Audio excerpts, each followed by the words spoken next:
So hello guys, kung bago ka pa lang, like, subscribe, comment, share, at ilalagay natin to sa playlist yan, yung may sulat yan sa taas, home video at playlist. Yung playlist, yung may live, home video at playlist yan. So papatuloy tayo sa ating financial talks and relationship, diba, video series. So ito ngayon ay mga practical or application talaga. So kahit sa maliit na action everyday, kapag may gagawin tayong habit ito, mas maganda ang future habang may mga plano at preparation.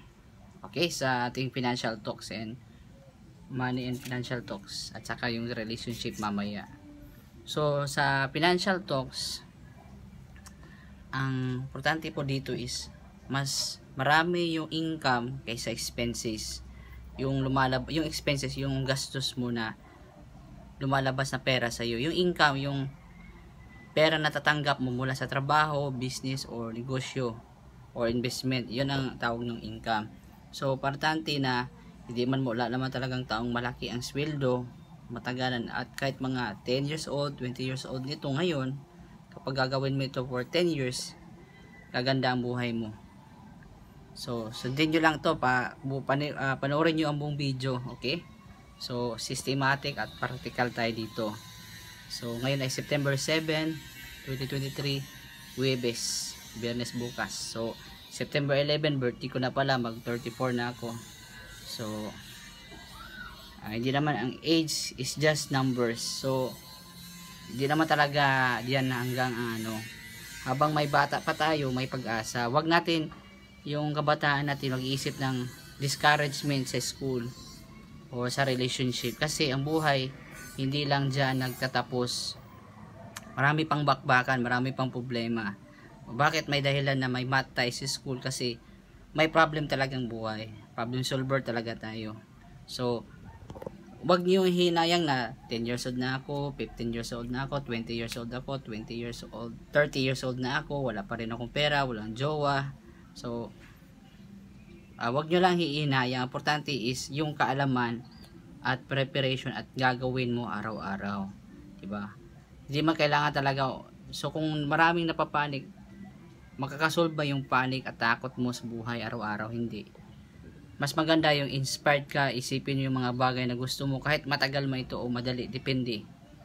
O nagluluto, nagnegosyo, nag-i-invest, nag-iipon, kahit mabili mo yung gusto mo. So ito yung mga tricks at tips natin, application. Number 1, yung income. Bawasan yung sobrang gastos. Yung mga try nyo mababawasan. At kung gagastos ka ng mga, example, milkshake o 100, so ipon mo rin 100 para maganda ang buhay natin. Every spend natin, yun din ang equivalent na iipon mo. Example, bibili ka ng pangpaganda, example mga 300 din ang hulog mo. Kung may maggalagala ka sa mga arcade games, gumastos ka ng 500 ang hulog mo. Parang ganun siya, parang ang ginagawa ng sistema natin is mandatory self-tax. Magawa ka ng tax sa sarili mo, sa yung ginagawa mo araw-araw. Everything na i-spend mo. What if ang spend mo ay 10,000, pero yung food mo, upa ng bahay, o kahit bibili ka ng chichirya, di ba, corneto, bibili ka ng 30, so 30 din hulog mo. Ganon. Kahit sa kunti-kunting habit natin ginagawa, 10 to 20 years o 30 years from now, ganyan ang ginagawa natin. Check, at may investment ka, at saka hindi ka nagkakasakit. So syempre, malaki na rin yung kita mo. So pwede na siguro kang mag-asawa, diba? Or mag-jowa dyan. Pero kung ganun, wala kang style, puro lang labas ang pera mo, wala kang source of income, mahirapan ka talaga. Mas maganda na ganun ang gagawin natin. Every time nag-spend ka, may ihulog ka. Self-mandatory tax sa sarili mo. O every time na gumagastos ka, magtabi ka para sa tax mo, self mo. Yung self-tax declaration na yun, para sa gagawin mo siyang GCash or e-wallet or literal na cash talaga na hindi makanakaw. Marami naman magnanakaw, magraransak ng bahay. Siyempre pwede rin ng GCash or Depende na secure ang pera mo. Marami naman talagang ganun eh. Saka wag magbasa-basa, mag-o-open ng link sa ano mo, sa GCash or text. Okay? So yun ang importante. 10 or 20 years from now or 5 years from now, depende kung gagawin mo yan. Mag-i-invest ka ng mga magaganda, kung nakakapital, mas kumita pa yung kapital mo kaysa kumita yung kapital mo ng doble-doble, okay na yun. So matalino tayo dito sa buhay. Ako yung 9 months o 10 months ago or 8 months, nag-iipon talaga ako. Then totoo talaga, yun ang ginagawa ko, mandatory. Then nagluluto ka, bibili ka, yung personal needs ko lang, yung mga gamit sa materialis, sabon, mga papaganda, energy, yun lang naman sa kasabon, safeguard, yun lang ang maintenance ko. Saka wag naman ako masyadong mag-order, marami. Kung nag-order ka ng 200 ang hulog mo. Kung may project ka per month, yung per allowance mo, kung may darating sa iyo, mas maganda ang ganun na technique. Example, may naipon ka, may mga sa health mo, may iba nag-ipon para sa kamatayan, di ba? Yung mga hulog-hulog na piso o 5, di ba mo masasabi eh, lalo na yung mga nagbibili na mga kung yung pangbili mo ng shabu, kung mga ganon, yung hulog mo yun, di malaki yun. Pero dahil sa malaki siyang pera, pero kung ma-addict ka, maubos yung pera mo. Yung sigarilyo, bibili ka ng stick, 7 pesos, 3, 21 din hulog mo. So habang nagbibisyo ka, pero bagsak pa rin, lugi pa rin ka sa bisyo. Alak, bibili mo ng Red Horse, 100 or 80 pesos yung maliit, hulog 80 din nun, ganun, diba? Pero wala kasing instant gratification kasi gusto eh. Nagbibisyo, nagche-chicks ng makatikim ng babae, 5,000, 10,000, makastos. Diba? What if i-invest ko na lang yung kikita pa ako, iipon mo, ihati-hati, i-separate mo yung mga pera. So magando, ganun. Bibili ka muna dapat hindi naman laging bibili ka ng bagong cellphone every year at bagong cellphone or any gadget or stuff or mga gamit. Yung magagamit lang na safe, pasanti na may laman ka. At kung mag-spend ka 10 times. Ang problema na kasi, walang source ang income ang tao. Then pag mag-aasawa, mag-anak ng maaga, hindi nagpaplano, trap talaga yan. Magkakaproblema ka talaga dyan. Kahit gaano pa kalabing ang inyong ending sa relationship nyo, financial talaga is yun ang fuel sa relationship. Dapat may income, less ang spending at more income, at less yung spending mo, labas na pera at more income. Supposed to be sa mga skill, ang iba sa trabaho, negosyo or pagbebenta. Depende sa mga tao. Yun lang din eh. Kung bibili ako ng libro na 100 din ang tabi. Yun dapat. Pero once in a month, every month, habang tumatagal ang panahon, mga 10, kung 10 years old ka ba o 20 years old ka ba ngayon, 30 years old, maganda-ganda na yan, babae o lalaki. Kasi pag-aasawa, pag-aanak, i-interview muna, papaanak, papalaki ng bata. Siyempre, iba din, magluluto din, mandatory sa sarili mo. Marami din pumapunta sa luto outlet eh. So ito sa atin, wide range to. Okay, malawak, marami, wide nationwide coverage. So yung financial talks and money natin, siyempre sa mga maganda ka rin sa kalusugan mo na hindi nakakasakit. Uubos talaga ang pera mo. Kung hindi ka rin mag-spend sa katawan mo, mamamatay. When health is lost, everything is lost. So yung mabuti lang sa akin, 20 years ago, at 20 years old ang edad ko, 10 years ago, nag-invest ako sa health. Yun ang hindi rin ako nagkamayaman din, diba? So spiritual, maraming investment. Pero kung trabaho, wala din naman masama ang magtrabaho. Santi lang na yung habit natin na kahit small habit na ginagawa araw-araw, kung maiipon yan, parang dadami yan.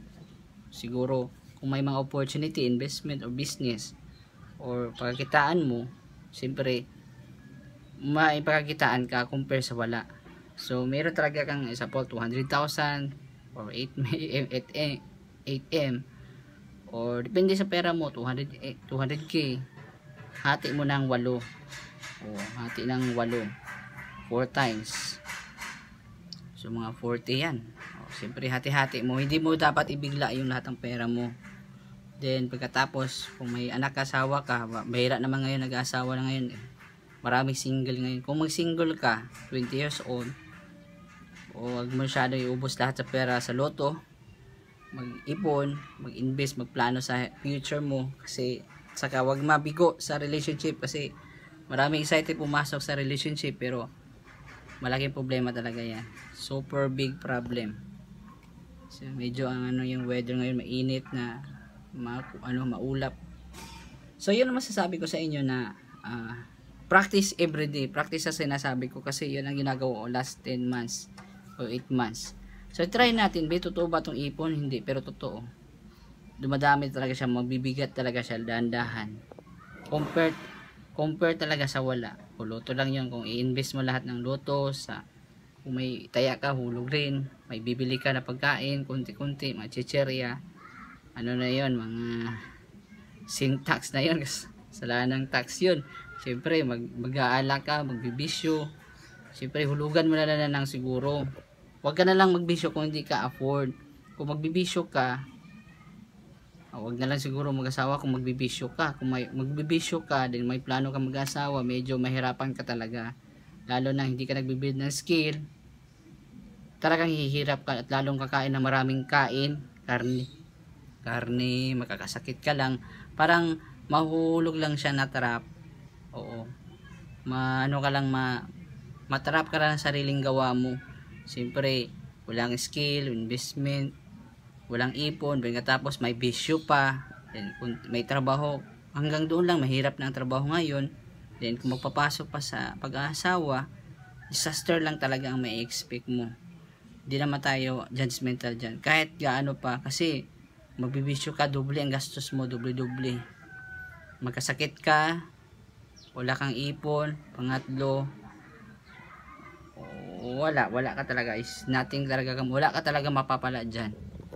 Talaga ang bisyo ang nagpapahirap at sobrang kain o disiplina at walang business or investment or pagkakitaan or ipon or skill. Kung wala yung skill na yun at may bisyo, medyo hindi talaga balanse ang buhay mo. Mawawindang-windang talaga yan kasi hindi ka pa nakapag-income, may butas na yung bulsa mo. Lalo na kung may baby ka, sa awa ng maaga, mas malaki ang maubos yung pera mo. So, parang ganito, deficit na siya. Hindi ka pa nag-income, minus na yung pera mo sa pool. Kumita ka ng 3,000. Ang minus mo sa asawa mo, pamilya mo, 10,000. So, lugi ka ng 7,000. Lagi kang lugi. At napapaaga mo pa at hindi ka pa nag-aaral, siyempre mas masyadong mababa yung level mo. So, sa kunting mali lang, pag sabi pa sa school, papalit mo lang ba ang future mo, yung kinabukasan mo sa sandaling kaligayahan? O skandal na sila, mali na pala yung ginagawa nila. Then pagkatapos, hindi naman tayo perfectionist, tinatama lang natin yung mali. Kung ganun kung natatalo ka sa isip mo, sa ginagawa mo, matatalo ka talaga lagi. Kasi may kasabihan, life is what you made it. So, ang buhay natin, ginagawa natin, hindi natin masisisi sa nanay mo, kapitbahay mo, o sa kahit sino pa dyan. Ikaw ang isisi sa sarili mo sa decision natin. Everything na dinidesisyon natin, ginagawa natin, may epekto talaga yan. Huwag mong sabihin, wala yung epekto. Okay lang labing basta may saging. O hindi na, mahal na kahit saging. Siguro 50 na 60 o 70 na ang kilo kahit saging. Hindi naman mabubuhay ang tao saging lang. Kanin din, mahal din. Diba? 41 daw ngayon. Din ngayon mag-50 ang kilo. Sa isa lahat 50 na eh. So masasabi mo, paano mo masasabing So yun talaga ang financial talks and money. So mag-update muna tayo ng konti. Yun lang masasabi ko sa inyo. Be wise, kasi kung di tayo matalino dito sa ating buhay, sa ginagawa natin araw-araw, the money is the evidence.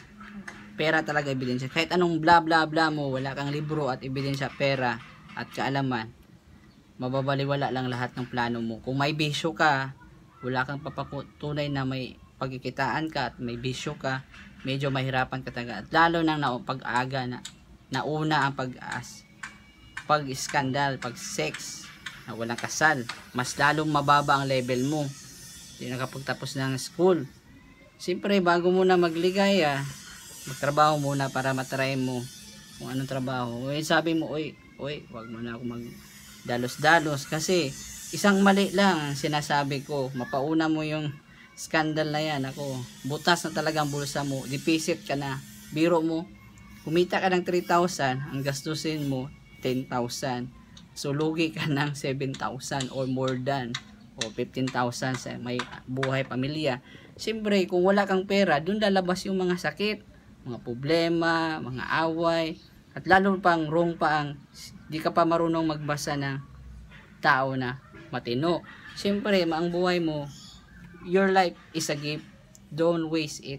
Ang buhay natin ay regalo sa langit. Huwag natin sayang sa mga maling desisyon. Kasi lahat na nangyayari sa buhay natin, nagsisimula muna sa isip. Yun ang dahilan na nag-aaral ka. Bakit?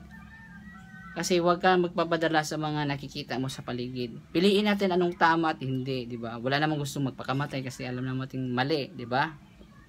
Bawal naman magnakaw kasi alam nating bawal. Pero dahil sa mali nating habit sa cellphone mo, ipapanglulod mo 20 pesos. 20 pesos din ang hulog mo kung laro-laro lang o manonood. Ganon talaga mandatory. Hindi pwede na wala kang gagawin sa buhay mo. Kasi wala kang gagawin na ganyan, na maliit na bagay, wala ding darating sa atin. Yung pera kasi, habang ang ano natin, yung kasama natin, yung allied natin, yung oras at pera, kahit dahan-dahan man lang siya, at least habang tumatagal, umaangat ka, hindi yung stationary lang. Bili, nakaikira, pera, ubos. Pera, ubos. Diba parang, yung income mo, nakapera ka lang, gastos agad, diba? Wala kang nahulog na kahit kunti. Diba? Para kung wala kang naitabi na pera. Ganun lang din siya. So, habang tumatagal, wala namang taong diretsong yumayaman. O kahit mayaman, dapat ganun ang habit. So, kung ganun ang habit mo, habang tumatagal, ang allied mo, pera at yung oras, panahon, at yung kalusugan mo. Diba? 3, diba? At 4, yung langit. Diba? Huwag tayo gumagawa ng kalukuhan. At 5, respect your father and your mother. Pero kung ikaw mismo magdesisyon sa buhay mo, kasi kunting mali mo lang, nag-asawa, nay, anak na ako, nay, nagsakit ang anak ko, nay, nagasakit ako, nay, hindi dapat ganun. Ipuputo na natin yung ganun kasi para hindi ka magka-problema. Kung youth ka or 20 years old, 30 years old, it's not too late. Importante is you start now at you observe. Hindi lahat na gusto natin ngayon ay kailangan natin. Ipagsamantala mo muna. Sa pag gusto ko muna mag-asawa ngayon, mag-jowa, magbili-bili, travel. Yung tawag doon, delayed gratification. Try ko dati may 3310. Ngayon, sample iPhone 14. What if 2 years from now, baka gaganda pa ang mga cellphone o gadget. Yun dapat. Kasi yung pagkabili mong gadget na yun, may susunod na ilang taon, may bago namang lalabas, lulungkot naman ka, parang ganun. Yun din ang na-observe ko na yung kuya ko, lahat ng cellphone na nakulik niya na pero wala ka rin mapapala, di ba? Parang ganun. So like, subscribe, comment, share. Thank you, love you all, peace. So application to, okay? So I hope na kapag-update tayo kahit konti. Thank you po. Sa love naman tayo.